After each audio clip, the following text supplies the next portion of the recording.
Hi friends, this is సహజ. ఇప్పుడు మీరు వింటున్నారు చేరువే దూరం ఎలా ఎపిసోడ్ 27. మిథున్ తన గదికొచ్చి లగేజ్ బ్యాగ్ ఓపెన్ చేసి బట్టలు కబోర్డ్లో సర్దుతుంటే సంజన కోసం తీసుకొచ్చిన డైమండ్ రింగ్ బాక్స్ కనిపించింది. మిథున్ డైమండ్ రింగ్ని చేతిలోకి తీసుకొని అందంగా నవ్వుతూ రింగ్ని పెదాలకి ఆనించి ముద్దు పెట్టుకున్నాడు. ఈరోజు నైట్ నీకు ప్రపోజ్ చేయబోతున్నాను సంజన. ప్రేమగా అతని పెదాలు పలికాయి. బాక్స్ లాకర్లో పెట్టి ఎవరికో ఫోన్ చేసి ఈరోజు నైట్ 8కి క్యాండిల్ నైట్ డిన్నర్ అరేంజ్ చేయండి అని చెప్పాడు. నైట్కి రెడీగా ఉండమని సంజనకి చెప్పాలి అని కదలబోతూ ఫ్రెష్ అయి వెళ్దాం అనుకొని స్నానం చేసి వచ్చి సంజన కోసం ఇల్లంతా సైలెంట్గా వెతుకుతున్నాడు మిథున్. సంజన ఎక్కడ కనిపించకపోయేసరికి సంజన అని పిలువబోయి ఆగిపోయాడు. నిద్రపోతుందేమో లేదా ఏదైనా వర్క్లో బిజీగా ఉందేమో, డిస్టర్బ్ చేయొద్దు అనుకొని సైలెంట్గా పైకొచ్చి theatre room, living room, drawing room ఇలా అన్ని చోట్ల చూసి లైబ్రరీలో ఉండుంటుంది అనుకొని లైబ్రరీ వైపు కదిలాడు మిథున్. ఒక్కో ర్యాక్ దగ్గరికి వెళ్ళి లైబ్రరీలో ఉన్న బుక్స్ అన్నిటినీ చూస్తున్నారు సంజన, రవలి. లోపలికి వచ్చిన మిథున్ టేబుల్ దగ్గర సంజన లేకపోయేసరికి ఒక్కో రోలో వెతుకుతున్నాడు. హ్యాపీ మ్యారేజ్ బుక్ని సంజన చేతిలో పెట్టి ఇది నీకు చాలా అవసరం, చదువు అంది రవలి. ఆ మాటలు వినిపించిన మిథున్ ఓ అక్కడున్నారా అంటూ అటువైపు కదలాడు. ఈ బుక్ చదివినంత మాత్రాన నా డెసిషన్ చేంజ్ చేసుకుంటాననుకుంటున్నావా అని అంది సంజన. ఎందుకే మిథున్ కోసం నీ లైఫ్ని స్పాయిల్ చేసుకుంటావు? వాళ్ళ దగ్గరకు వస్తున్న మిథున్ అడుగులను రవలి మాటలు ఆపేశాయి. టక్కున పక్కన ఉన్న రాక్ వెనకాల దాక్కున్నాడు మిథున్. ఆంటీ కోసం నేను ఏమైనా చేస్తానని నీకు కొత్తగా చెప్పాలా అని బదులిచ్చింది సంజన. ఒకవేళ మిథున్ నిన్ను పెళ్లి చేసుకోకపోతే అని అడిగింది రవలి. ఇప్పటిలాగే జీవితాంతం అతనికి ఆయాలా ఉంటాను అని చెప్పింది సంజన. మిథున్ నిన్ను ఇష్టపడి పెళ్లి చేసుకుంటే అని అడిగింది రవలి.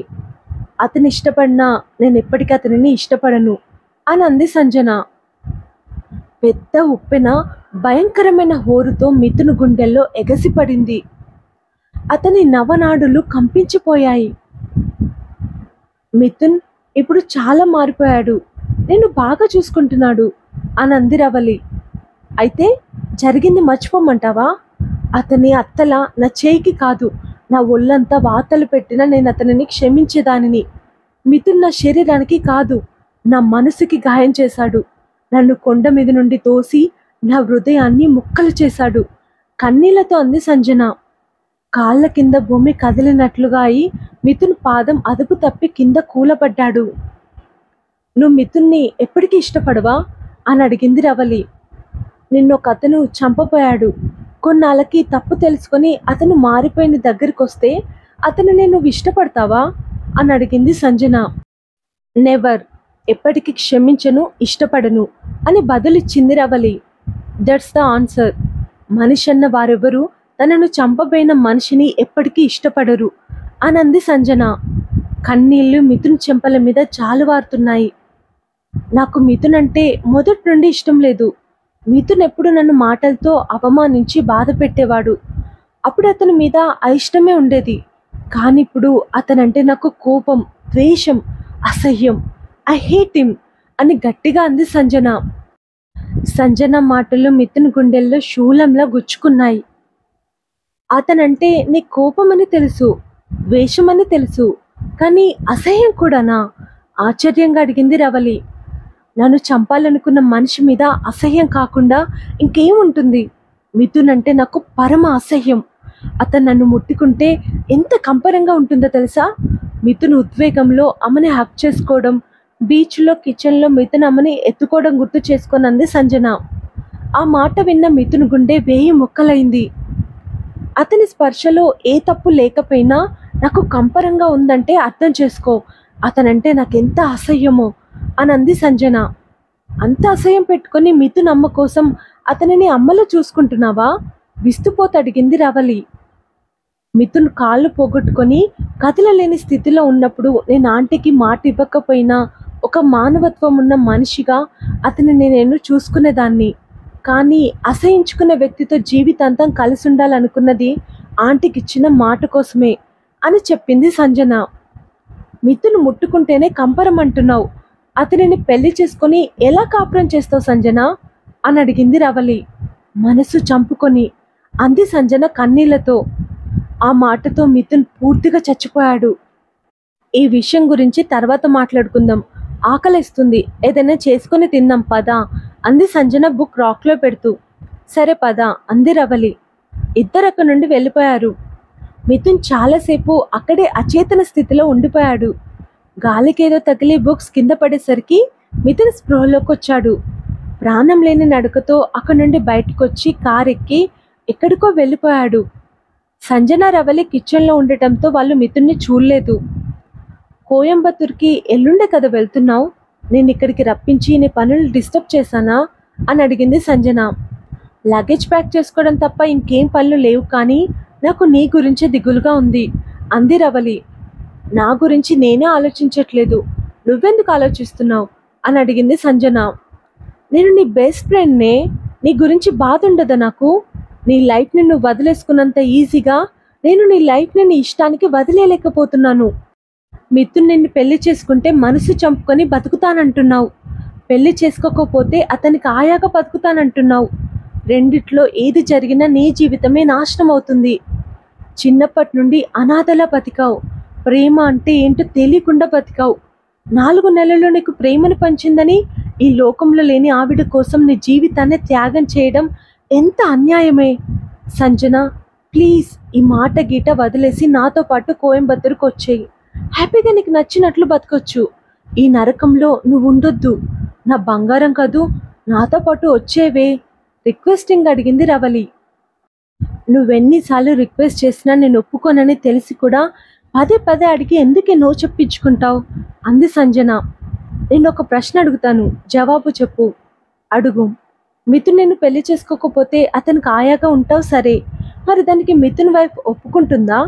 సూటిగా అడిగిన రవలి ప్రశ్నకి చేస్తున్న పనిని ఆపేసి అలాగే నిల్చుండిపోయింది సంజన. ఆన్సర్ చెప్పు. ఒప్పిస్తాను. తన భర్త పక్కన ఇంకో అమ్మాయి ఆయాగా అయినా సరే ఉండడానికి ఏ భార్య ఒప్పుకోదు. ఏం చేస్తావు అప్పుడు నిలదీసినట్లు అడిగింది రవలి. మిథున్ నన్ను పెళ్లి చేసుకోకపోతే కదా ఈ ప్రాబ్లం. అతనికి ఇప్పుడు నా మీద ఏ కోపం లేదు, దీప్తి మీద ప్రేమ లేదు. మిథున్ నాతో చాలా బాగుంటున్నాడు. నన్ను టార్చర్ చేశారని అతని బంధువులనే ఇంట్లో నుండి గెంటేశాడు. నాకు జ్వరం వస్తే చాలా బాగా చూసుకున్నాడు. హీ విల్ మ్యారీ మీ అని అందే, కానీ సంజన కూడా డౌట్గానే ఉంది. Are you sure? Yes of course. ఆపవే, మిథున్ నిన్ను పెళ్లి చేసుకుంటాడో లేదో అని నీకే డౌట్, అది నాకు తెలుస్తుంది. అతను నిన్ను కాకుండా ఇంకో అమ్మాయిని పెళ్లి చేసుకుంటే ఆమె నేను ఇంట్లో నుండి గెంటేస్తుంది. అందుకే ఇప్పుడే నాతో వచ్చేయి అని అంది రవలి. ఆమె గెంటేసే వరకైనా నేను మిథున్తోనే ఉంటాను. ఆంటీకి ఇచ్చిన మాటను నేను తప్పలేను. ఇంక ఈ విషయంలో నన్ను ఫోర్స్ చేయొద్దు ప్లీజ్ అని అంటూ బయటకు వెళ్ళిపోయింది సంజన. కార్ నడుపుతున్న మిథున్ మైండ్ స్టేబుల్గా లేకపోయినా అతని కార్ స్టేబుల్గా వెళ్తుంది. సంజన అన్న ఒక్కో మాట అతని హృదయాన్ని చీల్చేస్తుంటే ఆగని కన్నీళ్లు తూడ్చుకుంటూ డ్రైవ్ చేస్తున్నాడు మిథున్. అతని కళ్ళల్లో సంజన కదులుతుంటే అతని మనసులో సంజన తన కోసం చేసిన సేవలు మెదులుతున్నాయి. నువ్వు నాతో ఉంటే అమ్మే నాతో ఉన్నట్లు అనిపించింది సంజన. నా మీద అంత అసహ్యం ఉన్నా నన్ను అమ్మలో ఎలా చూసుకున్నావు సంజన? ఎలా? అమ్మ మాట కోసం నీ మనసు చంపుకొని నాతో బతకడానికి సిద్ధపడ్డావా? నీ ఆనందాలన్నీ నా కోసం త్యాగం చేశావా? ఇంత గొప్ప మనసు ఎవరికైనా ఉంటుందా? నిజంగా నువ్వు దేవతవి. ఈ దేవత మనసును నేను తెలుసుకోలేకపోయాను. నన్ను క్షమించు సంజన. ఇప్పటి వరకు నువ్వు నా కోసం బతికావు. ఇప్పటి నుండి నువ్వు నీ కోసం బతకాలి. నా కోసం చంపేసుకున్న నీ ఆశలు కోరికలు అన్నీ నెరవేరాలి. జీవితాంతం నువ్వు సంతోషంగా ఉండాలి. నీ జీవితాన్ని నేను నీకు తిరిగి ఇచ్చేస్తున్నాను సంజన.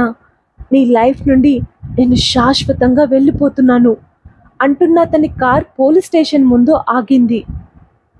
నేను చేసిన పాపానికి నువ్వు నాకు దూరం అవ్వడం సరైన శిక్ష అయితే, నేనే నిన్ను దూరం చేసుకోవడం నాకు నేను విధించుకుంటున్న శిక్ష. నేను పోలీసులకి లొంగిపోతాను. నా పాపానికి శిక్ష అనుభవిస్తాను. దృఢ నిర్ణయంతో కార్ దిగి పోలీస్ స్టేషన్ లోపలికి వెళ్ళాడు మిథున్. ఈ ఎపిసోడ్ కనుక మీకు నచ్చితే లైక్ చేయండి, కామెంట్ చేయండి. Thank you so much. Bye.